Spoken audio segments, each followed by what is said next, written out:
हाँ जी, नमस्कार दोस्तों। चलिए बेटा एक केस और कवर करते हैं इशू ऑफ डिबेंचर की एंट्रीज़ में। वो कह रहा है कई बार क्या होता है डिबेंचर के पूरे अमाउंट का पैसा अलग अलग किस्तों में ना मंगवा कर एक ही किस्त पे मंगवा लेता है। तो ऐसे केस में हम जो अकाउंट खोलते हैं वो डिबेंचर एप्लीकेशन नहीं खोलते, हम इकट्ठा अकाउंट खोल देते हैं डिबेंचर एप्लीकेशन एंड अलॉटमेंट। यानी जो एक ही किस्त में पैसा आ रहा है उस किस्त को इकट्ठा नाम दे देते हैं एप्लीकेशन एंड अलॉटमेंट। ठीक है ना। तो वहाँ पर खाता डिबेंचर एप्लीकेशन का अलग नहीं खुलेगा, एक ही खाता खुलेगा debenture application and allotment account. ठीक है, चलिए एग्जाम्पल से समझते हैं इसी क्वेश्चन को भी। इलस्ट्रेशन नंबर 6 देखिए जो मैं आपको कराने जा रहा हूँ। बीजीपी लिमिटेड जो कंपनी है उसने एप्लीकेशन मंगवाई कितने शेयर्स के डिबेंचर्स के लिए? 15,000 डिबेंचर्स के लिए। 15,000 11% डिबेंचर्स, मतलब जो डिबेंचर पे ब्याज है वो कितना है? 11% है। एक डिबेंचर कितने का है? 100 का है, अर्थात फेस वैल्यू 100 है। उसको इशू किया है प्रीमियम पे 50 रुपये के, अर्थात 100 का डिबेंचर 50 के प्रीमियम पे दिया। तो टोटल कितने में दिया? 100 + 50 150 में दिया। ठीक है, पूरा अमाउंट एप्लीकेशन पे आ गया। The full amount was payable on application. इसका क्या मतलब है कि सारे का सारा पैसा एक ही किस्त में आ गया, और किसका नाम क्या था? एप्लीकेशन। तो इस केस में जॉइंट अकाउंट खुलेगा। कौन सा? Debenture application and allotment account. अगर सारा पैसा एक ही किस्त में आ जाए तो ये खाता खुलता है debenture application and allotment account. ठीक है, चलिए एप्लीकेशन कितने की आई? एप्लीकेशन मेरे पास आई 25,000 शेयर डिबेंचर्स के लिए। मैंने मार्केट में कितने इशू किए थे? 15,000। देखो ये रहा। एप्लीकेशन कितने की आई? 25,000। इसका मतलब ये कौन सा केस हो गया? अगेन ओवर सब्सक्रिप्शन का, क्योंकि जितने लोगों ने डिबेंचर मांगे थे और जितने मैंने ऑफ़र किए, ऑफ़र मैंने कम किए थे, लोगों ने ज़्यादा मांग लिए, तो उसको हम क्या बोलते हैं? Over subscription. और जब भी ओवर सब्सक्रिप्शन होता है तो वो टेबल बनती है कौन सी? अप्लाइड, अलॉटेड, एडवांस, जो मैं आपको दिखाऊंगा पूरा। ठीक है, अब उसमें से क्या हुआ, जो 25,000 एप्लीकेशंस आई थी उसमें से 5,000 डिबेंचर्स को तो हमने रिजेक्ट ही कर दिया। मतलब 5,000 डिबेंचर्स को हमने मना कर दिया कि हम आपको एप्लीकेशंस को मना कर दिया कि हम आपको डिबेंचर देंगे ही नहीं, अलॉट ही नहीं करेंगे, और उनका एप्लीकेशन मनी वापस कर दिया।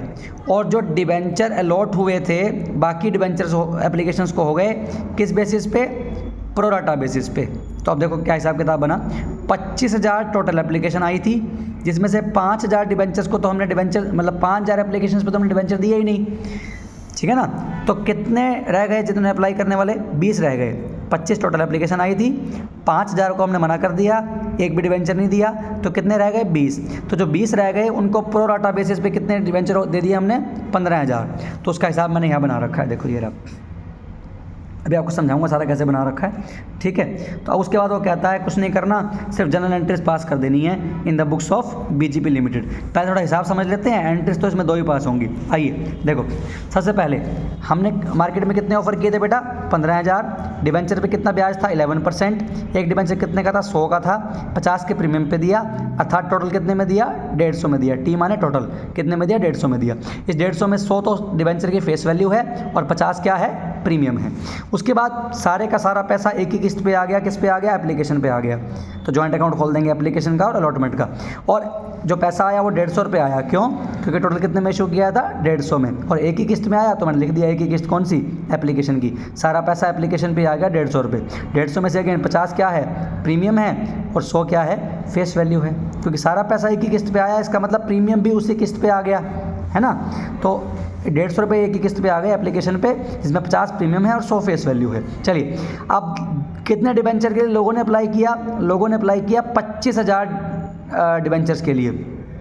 ठीक है, ये मैं कल दिखाया 25,000 एप्लीकेशंस नहीं आई, 25,000 डिबेंचर्स के लिए एप्लीकेशन आई, ऐसे कहो। ठीक है ना। तो अब 25,000 डिबेंचर्स के लिए एप्लीकेशन आई, ऑफर कितने करने हैं? 15,000। इसका मतलब ये ओवर सब्सक्रिप्शन का केस हो गया। तो टेबल बनेगी अप्लाइड, अलॉटेड, एडवांस। कैसे बनेगी? 5,000 डिबेंचर्स को मैंने आपको बताया कि हमने मना कर दिया था, अर्थात जिन्होंने 5,000 के डिबेंचर्स के लिए अप्लाई किया उनको हमने एक भी डिबेंचर अलॉट नहीं किया, 0 डिबेंचर अलॉट किया। तो इनका जितना भी पैसा आया सारा क्या हो जाएगा? एडवांस। तो एडवांस निकालो, 5,000 माइनस 0, क्योंकि इनको दिया तो एक भी नहीं। ये तो करते हैं एडवांस निकालने के लिए, applied minus allotted multiplied by application money. तो अप्लाइड तो यहाँ 5,000 है, अलॉट एक भी नहीं किया, इसका मतलब 5,000 माइनस 0 कितना हो गया? 0, 5,000 ही हो गया। 5,000 गुना 150 कितना हो गया? 7.5 लाख। कितना हो गया? 7.5 लाख। 7,50,000। तो ये रहा। तो जब मैं किसी को एक भी डिबेंचर मतलब अलॉट नहीं करता तो उसका सारा पैसा वापस करना होता है। तो जो 7.5 लाख का एडवांस आया इसका क्या कर देंगे? वापस कर देंगे। तो वापस करने के लिए कौन से खाते में डालते हैं? बैंक अकाउंट से निकालते हैं, तो इसलिए हमने क्या लिख दिया इसके आगे, बैंक अकाउंट। कि जब इसकी जनरल एंट्री करूँगा तो बैंक अकाउंट में से पैसा निकल जाएगा, क्योंकि एडवांस वापस करना है। ठीक है, उसके बाद बाकी कितनी एप्लीकेशन बची, मतलब कितने डिबेंचर्स की एप्लीकेशन बची, 20,000 की, क्योंकि टोटल आई थी 25,000 की, 5,000 को हमने एक भी डिबेंचर नहीं दिया, तो बाकी कितनी एप्लीकेशंस डिबेंचर्स की एप्लीकेशन बची, 20,000 की।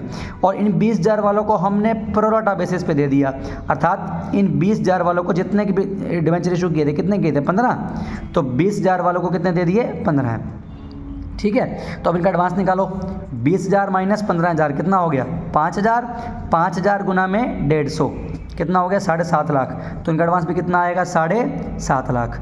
अब जो मैं कहने जा रहा हूँ बहुत ध्यान से सुनना बेटा, मैंने कहा था अगर हमने किसी एप्लीकेशन पे डिबेंचर दिया ही नहीं, जैसे ये 5,000 डिबेंचर थे, तो उसका तो एडवांस हम वापस कर देंगे, इसलिए मैंने यहाँ बैंक लिखा था। लेकिन मैंने आपको ये बताया था कि अगर जिनको हम डिबेंचर्स अलॉट करते हैं, जैसे देखो इन्होंने 20,000 डिबेंचर मांगे, हमने कितने दिए, 15, चाहे कम दिए पर डिबेंचर तो दिए, तो इनका एडवांस हम वापस नहीं करते, इनका एडवांस हम आगे एडजस्ट कर लेते हैं। मैंने बताया था ना, अगली किस्त पे एडजस्ट कर देते हैं। लेकिन इस क्वेश्चन में ध्यान से देखो, सारा पैसा एक ही किस्त पे आ गया एप्लीकेशन, अगली किस्त तो कोई है ही नहीं। तो जब अगली किस्त कोई है ही नहीं तो इनका एडवांस अगली किस्त पे एडजस्ट कैसे हो सकता है, अर्थात इनका भी सारा एडवांस मुझे अब वापस करना पड़ेगा। वैसे तो मैं इनका एडवांस अलॉटमेंट तक तो एडजस्ट करता, लेकिन यहाँ पर तो अलॉटमेंट नाम की किस्त आई नहीं ना, सारा पैसा पहली किस्त पे ही आ गया। इसका मतलब पहली किस्त के बाद दूसरी किस्त है ही नहीं, तो एडवांस कहाँ एडजस्ट करूँ, इसलिए इनका एडवांस भी मुझे क्या करना पड़ेगा, सारे का सारा वापस। तो उसको भी मैं कहाँ डाल दूँगा, बैंक में डाल दूँगा। अर्थात ये वाला एडवांस भी वापस होगा 7.5 लाख और नीचे वाला एडवांस भी वापस होगा 7.5 लाख। तो टोटल कितना वापस होगा, 7.5 लाख और 7.5 लाख कितना हो गया बेटा, टोटल हो गया 15 लाख। कितना हो गया, 15 लाख।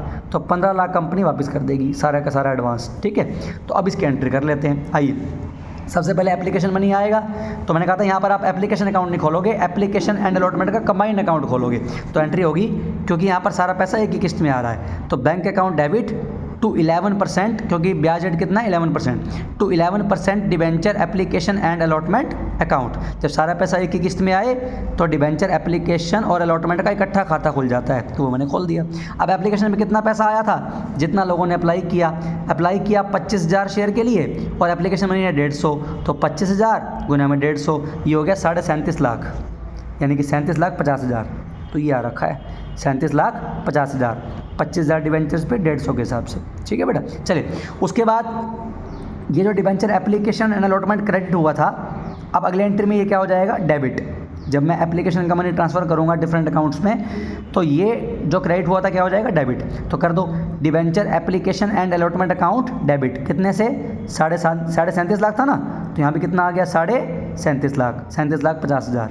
ठीक है, अब ये 37.5 लाख कहाँ जाएगा, उसका हिसाब किताब करना है। तो देखो 37.5 लाख में से कुछ पैसा तो डिबेंचर में जाएगा, कुछ सिक्योरिटीज़ प्रीमियम में जाएगा, क्योंकि प्रीमियम भी इसी किस्त पे आ गया है, और कुछ पैसा वापस कर देंगे।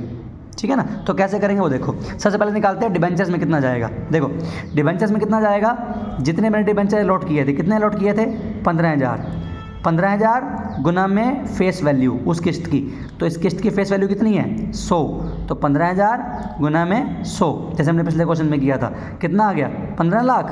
तो डिबेंचर के खाते में कितना जाएगा, देखो 11% डिबेंचर्स कितना हो गया, 15 लाख, 15,000 गुना 100। ठीक है, उसके बाद वापस कितना किया था, जो बैंक अकाउंट में किया था, जो एडवांस आया था कितना था, वो सारा का सारा वापस कर दिया था, 15 लाख, है ना। तो 15 लाख कहाँ जाएगा, बैंक अकाउंट में। ठीक है, सारा का सारा। तो ये देखो टू बैंक अकाउंट कितना हो गया, 15 लाख। ठीक, अब इसी किस्त पे सिक्योरिटीज प्रीमियम भी था, तो 15,000 डिबेंचर लॉट हुए और सिक्योरिटीज प्रीमियम कितना आया इस किस्त पे, 50, तो 15,000 गुना में 50 कितना हो गया, 7.5 लाख। तो 7.5 लाख कहाँ जाएगा, सिक्योरिटीज प्रीमियम में। तो ये to securities premium account 7.5 lakh.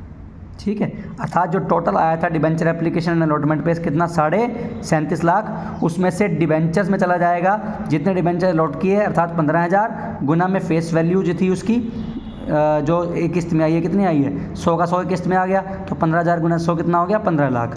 फिर प्रीमियम में कितना जाएगा, जितना प्रीमियम रिसीव हुआ, 50 रुपये प्रीमियम मतलब ड्यू हुआ, तो 15,000 गुना में 50, 7.5 लाख। और बैंक में कितना, वो तो हम टेबल से देख लेंगे। टेबल में कितना गया था, 15 लाख, जो वापस कर दिया था। तो यहाँ पे कितना आ गया बैंक में, 15 लाख। तो आई होप आपको क्वेश्चन क्लियर हो गया होगा बेटा। अगर आपने इशू ऑफ शेयर्स में ऐसा क्वेश्चन कर रखा है तो आपको आसानी से क्लियर हो जाएगा। फिर भी अगर आपको कोई डाउट हो तो बेटा प्लीज़ मुझे आप ज़रूर पूछें, मुझे बहुत खुशी होगी आपका डाउट सॉल्व करके। धन्यवाद, थैंक यू।